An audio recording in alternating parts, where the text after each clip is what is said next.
Welcome to Conversations Live. For more than a decade, we've brought you the best in books, entertainment, celebrity interviews, and current events. When the movers and shakers of the world have something to say to you, they say it to us first. Here's your host, Cyrus Webb.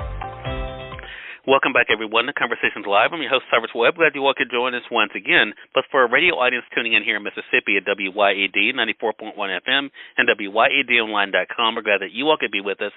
Also, tuning in to our online affiliates around the world. We appreciate you all being with us as well. I'm so excited to welcome back to our broadcast today Evan Carmichael. He's not only an entrepreneur, he's a speaker, author, but someone I'm glad to call a friend. Had a chance to speak with Evan on the program when he was celebrating his book, Your One Word. He has a new book out now called Momentum. The only thing you're missing is momentum. I want to talk to Evan not only about his extraordinary journey, but what it's been like for him to pour into others, to encourage them, but also why this book is so important, especially as we're beginning a new year. Evan, thank you again for the time. Really appreciate it. Thanks for the love, Cyrus. Great to hear your voice, man, and I'm happy to be here. Look, the pleasure is definitely all mine. As I had told Evan before we had this conversation, we're celebrating your 20th this year here on the radio in Mississippi, so glad to have him here as part of our 20th anniversary. Evan, you've been able to inspire so many people, including myself, and I think the thing that anyone who follows you online will say is that you are definitely consistent. How much do you think that has played into the success that you have today? I think a lot. I was doing an interview earlier today, and somebody was saying that I was really bold. Like, you're such a bold, courageous person. I'm like, really? I don't know. I don't feel that bold. But I am consistent. We started in 2009, and I don't think I've missed an upload in a decade. And so, tons of videos just consistently going up. So, I'm the guy who did not start super well at the beginning. I had 25 subscribers in year one and 2,000 subscribers in year five. And fast forward today, and I've had a lot more success since then. But just waking up every day and doing the work, and amazing things can happen. And, Evan, I think the other thing people would say about you, I've definitely noticed this in the years that you and I have been connected, is that this is so much bigger than you. In fact, your whole mission is about helping other entrepreneurs.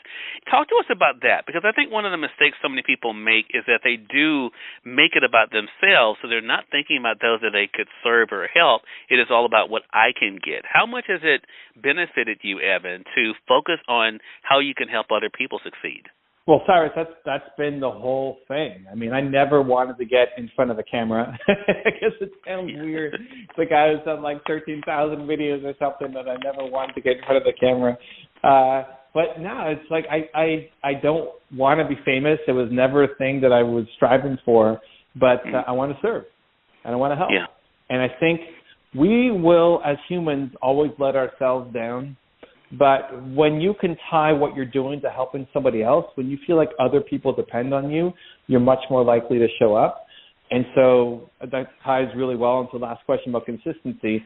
If you can connect the work that you're doing to, like, this is going to help somebody, and I owe it to them to show up, because maybe this video, this episode, this book, this is going to be the thing that actually moves the needle and changes somebody's life. I think one of the things, Evan, when you and I talked, when you were discussing your book, Your One Word, the thing that struck me that I think helped me to kind of have an aha moment was you talking about how we should be almost motivated by our enemy. You even say in that book, I've made a note of it, enemies give you power.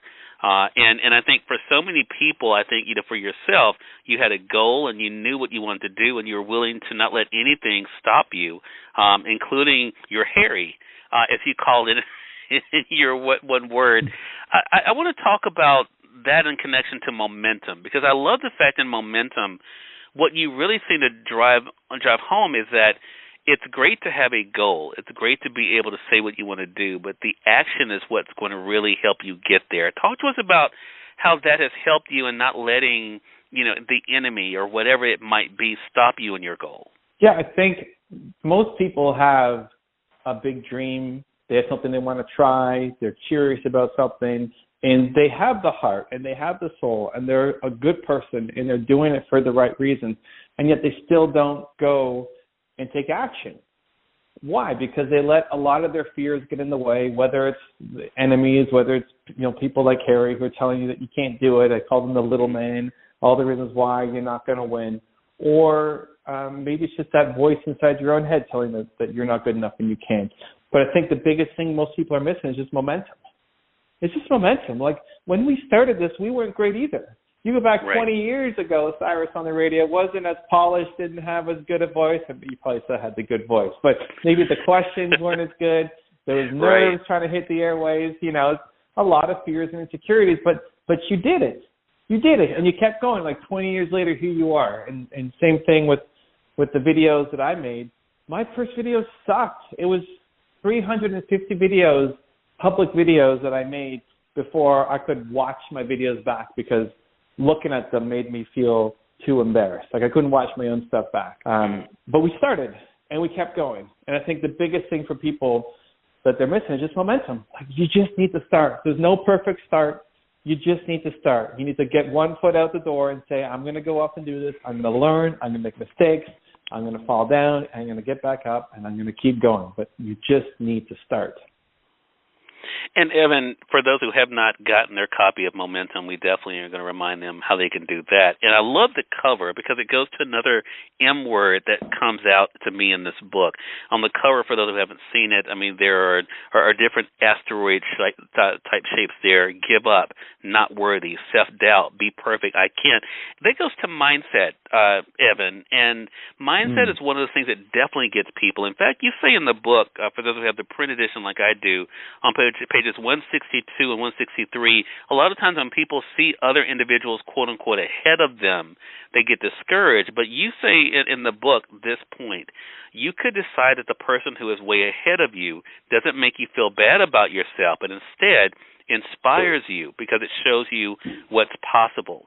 And then you say on page 163, the point is once you see someone do it, a new belief is formed that it's possible. You can choose to see the person ahead of you as competitors who you'll never catch, or decide that their success is validation that it's possible and therefore you can do it too. That is a mindset shift that not everybody has. What has helped you to develop that mindset, Evan? I think I had that just baked in, and I had to realize why I didn't resonate with a lot of the common advice. Because a lot of my contemporaries, one of the biggest things that they will say is, don't compare yourself to others. It's toxic. Never compare yourself to others. And like, really? I don't know. I like comparing myself to others. But I realized that most people just don't do it in a healthy way. I mean, even my YouTube channel, the very first videos were, the channel is called Modeling the Masters. It's like, hey, how can you learn from Steve Jobs and Oprah Winfrey and Warren Buffett and all these people to help you become better? And so I think the danger is most people, when they compare themselves to others, they push themselves down. So, oh, well, I can't do this because Cyrus is already doing it, and he's got a better voice than me. He started 20 years ago, and he asks great questions. Like, I'm just getting started, and I suck. I can never be like Cyrus. And so we use that to beat ourselves down. Push ourselves down, where I think if you look to somebody, if somebody wants to get started in broadcasting and they look at Cyrus, they can say, man, look what Cyrus did. If he can do it, I can too. And you use that as a push forward. But I think the key thing is you need a push. Like if you don't have any frame of reference, if you don't know that it's possible, most people stay stuck. And so the key is not to stay stuck. Don't push yourself down, but use inspiration from your heroes to push yourself forward into gear to say, hey, if they can do it, I can too. And I could probably get there faster because it's only easier to get going now. Yeah. And I think the perfect example of that from you, Evan, in leading by example on that point is your top 10 list. I have been so inspired by those over the years and gone back and watched, several, and I think everyone has their favorite. Did you know when you came up with that idea that it was going to be as impactful as it has been over the years? Zero clue. Talk about momentum and getting started. So the very first top 10 video I made, I forget how many years ago it was, but it was on Kanye West. And I made that video, and Kanye is all in the news for all sorts of reasons now. But I made that video because a friend of mine, Mark, wrote a blog post about Kanye and the whole Taylor Swift thing. And I said, hey, Mark, you should learn from Kanye. Like, there's maybe a lot of things that you don't want to learn from and things and habits and things that you don't want to pick up on. But that guy went from being a producer to a recording artist, won more Grammys than anybody at his age in history, to then successful entrepreneur, to then billionaire. Now, he lost a whole chunk of it. But, like, you could learn from that story. And so I had this idea in a very passive-aggressive Canadian way. I'm just going to make a video on this and show it to my friend Mark. And I, air quotes, threw away the rest of my day to make this first video on Kanye West to show it to Mark. And then my thought was, this is a one-off video for Mark. And then I'm going to go back to my day. And I'm actually behind, and it was a waste of time because I was supposed to be doing other work that day. But momentum, it's like you get an idea, you do something about it. Idea to action. Like one of the things I talk about in the book is believe that great ideas flow through you. It came to you, so do something about it. Stop wasting the gift. And so I made that video, and then a bunch of people then said, hey, that was great. Can you do one on Jay-Z and Dame Dash and Jeff Bezos and whoever else? And that birthed this whole thing that I ended up becoming known for. But really, it was a one-off thing that I made just to show my friend Mark that he should learn from Kanye. Amazing. And you've been able to do that for so many people. And again, as I mentioned as we began this conversation, Evan, the way you've been able to pour into others, you and I had not talked actually after your accident that you had while you were on tour here in the States. But I think the thing is, you inspired so many people by your resilience in that, about your honesty, and how even though it was obvious, even when you weren't feeling your best, how you refused to give up. I want to talk about that for you. I mean, because I think for a lot of us, when we think about our darkest moments, our most difficult moments, they sometimes can inspire us to remind us, hey, if I got over that, I can get over this. Is that how you feel when you look back at that time? Yeah, so I guess for context, for people listening, in 2019, I did a 90-day, 23-city tour to break my fear of speaking. And so I said, okay, I'm afraid of speaking, so every 4 days I'm going to speak in a new city. Let's go. And two-thirds of the way through, my last month, I broke my neck in 2 spots, had a concussion, and we came to this deciding point of, do I just cancel the tour, which everybody would obviously understand if I did, I hope, and go home, or do I continue on? Everybody on my team was like, you need to rest, you need to go home. And I thought, why is quitting just a default option? Well, let's at least try. Why don't I at least try? And up until that point, I had never had any real bad physical things happen to me. And so when I was giving advice to people, if they had a physical problem, I could empathize, but I couldn't actually understand or give advice. So I thought, hey, if I can keep going with a concussion and my neck broken in 2 spots, what a great opportunity to hopefully inspire other people to keep going on their dreams too. So again, when you can tie it to other people, you're much more likely to have the strength to keep going. And so I ended up finishing the tour, did the whole thing. I wasn't as good. I mean, I had to sit at the front of the hotel conference room with like 4 pillows and an ice pack behind me for 4 hours. So I was not as good or as sharp, whereas before I was walking around and, doing my event. But it was an inspiration to me to know that I was able to push through that limit. And a lot of people said, hey, it inspired them to, like, I'm not making videos because I have a pimple on my nose, and you're off making it with a broken neck and a giant scab on your forehead. You're like, okay, I guess I don't have an excuse. So it became an inspiration for a lot of people too. But it started as I just wanted to show myself that I was capable, and I thought that I might be able to serve some people with it. And you definitely did that, in such a big way. And I think even in the book Momentum, you even give us a writing update. I mean, talking about, your life and this schedule that you have, that I'm sure is in itself an inspiration to so many people. Last thing I want to talk to you about, Evan, and again, I really appreciate this time you're spending with us today, but this next topic is one that I think is so important for our audience because it's something that we don't do enough. As we're thinking about momentum and what may be holding us back, you encourage us to do an environment audit. Talk to us about that and why that's so important for us in all areas of our life, not just professionally, but also personally. Yeah, so most of our habits and our beliefs and our mindset are based off of our subconscious way of living. It's like what's the things that are automatic, your routines, your thoughts. Most of the thoughts you have every day are negative, and most of the thoughts that you have are the same thoughts that you had yesterday. And so you can consciously try to change a lot of these things, but an easier way is subconsciously through your environment. And so the environment is your physical environment. Think about where you spend most of your time, whether it's your office, your home, your car, wherever your workplace is, your bedroom. Is it a space that inspires you, or is it a space that brings you down? You can also do an audit of the things that you feed into your mind, which is your social media, the radio shows you listen to, the videos that you watch, etc. People say that, Instagram is a waste of time, YouTube is a waste of time. It doesn't have to be. My YouTube is amazing. My YouTube feed is full of things that fill me up. You could go off and waste 4 hours watching stupid pranks or political drama or whatever, or you can use it as, instead of entertainment, use it for education to lift you up and get better. If you listen to Cyrus Webb, you're going to get better, right? It's just you choose what to feed into your mind. And then the last type is the actual friend circle, the people that you're hanging around. And if there's somebody who's always negative or always down or bringing you down, where they're the energy vampires that when you leave them, you feel less energy than when you came in, how do you limit access or cut them out of your life, right? Like, I'm leaving today after talking to Cyrus with more energy than I had coming in, right? And hanging out with Cyrus, I have more energy than I had before hanging out with Cyrus, right?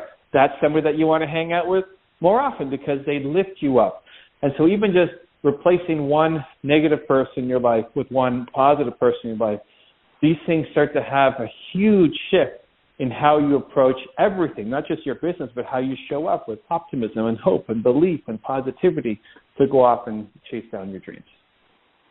And Evan, I have to say on a personal note with momentum, and you didn't know this because I hadn't told you, but I read something in your book that my manager and good friend says to me that you also grappled with your agent, and that was when it came to success and fame. And you talked about your conversations with Steve, and you began that part of the book by saying not sharing your story is selfish. And I've never been a person just like yourself. I've never been a person who wanted to be out front. That was never my goal. You couldn't tell that now, 20 years later, that was not the thing. But I do realize that by having a platform, you are able to reach more people. You are able to inspire more people. And just like I mentioned, we're celebrating the 20 years here on the radio here in Mississippi. It has definitely done that for me.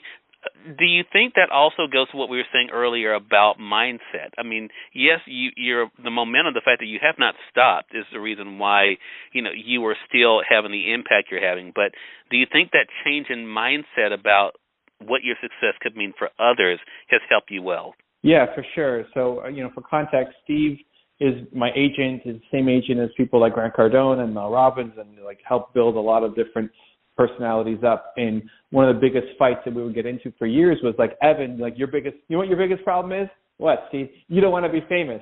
Yeah. I took it as that's a good thing. I don't want to be famous. And maybe that's just how I was brought up, or maybe that's just a Canadian thing. I don't know. But I never wanted to be famous. And he would yell at me in a loving way. But for years, this would be our biggest fight. And it wasn't until he said it in a way that I understood, or me and my growth, and I could finally hear what he was saying. But he said, hey, it's not until you get famous that people can hear the message. And it's so the bigger I get, the bigger the message be able to get to go up and serve and help people, which is what I really wanted. And that may seem super, looking back, it sounds dumb and super logical, duh, Evan. But for whatever reason, this was the block that I was facing at the time. And I realized, okay, the more that I tell my story, it's not about me and telling my story and, ooh, look at me. It's that people can see themselves in my story, and that might make a positive shift in their life. Such a great point, and such a great thing for us to end on, Evan. Evan, I have to say, you have done so much in inspiring others, myself included. I'm so glad we had a chance to have this conversation today. Again, everyone, Evan Carmichael has been our guest. The new book is called Momentum. Make sure you guys pick up your own copy through our friends at Amazon.com. You can find his other books there as well. Again, it all began with Your One Word. Evan, again, continued success to you. How can our audience stay connected with you?